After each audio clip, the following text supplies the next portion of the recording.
you don't mind, I just got a couple of testimonies here. Before I started working at the Choctaws, this happened to me twice. Before I started working at for the Choctaw Nation, they had told me in an interview that they were starting something new, that they were going to start doing Saturdays and Sundays.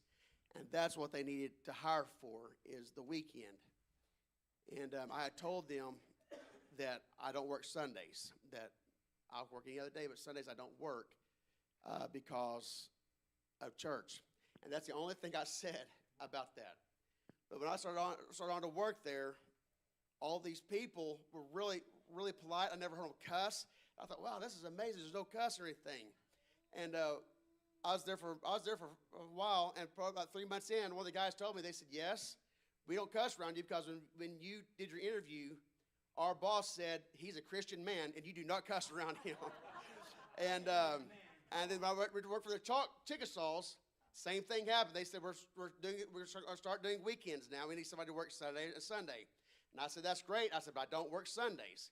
And they said, well, we'll try to work around it. But the very same thing happened. I got to work there, and somebody told me, they said that he's a Christian man. We don't talk like that around him. But when you don't have to make a big to-do about who I am, and when we're praying in public, we don't have to make a big to-do about it, but just be bold. Brother Martin, I caught my attention too. Brother Martin Sr. at the Bible study said he's going to purge intimidation out of us. And that's what we want. I wrote it down in my notes. I don't want intimidation. I don't want to be intimidated by this world.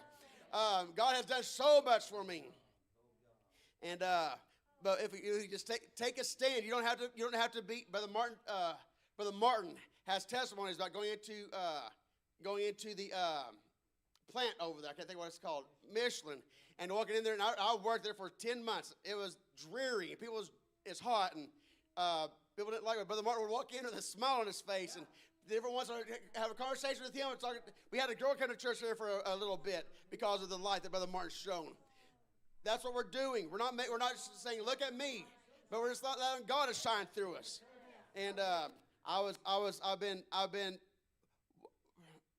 feeling that need this year since the beginning, since January 1st. Well, since for a while. But this year I've been really focusing. Lord, would you work through me? Can you use me? I want to be used, Brother Martin. But you said that, Brother Martin Sr., talking about he's put a load up on our shoulders. There's a load there. It's not flighty. It's a serious job we have here, and if you don't feel the responsibility, we should be praying, asking God, why don't I feel that responsibility? Lord, I want to feel that responsibility. I want to get under the load. Would you work through me? And I appreciate this service. Brother Martin, I just wanted to share that.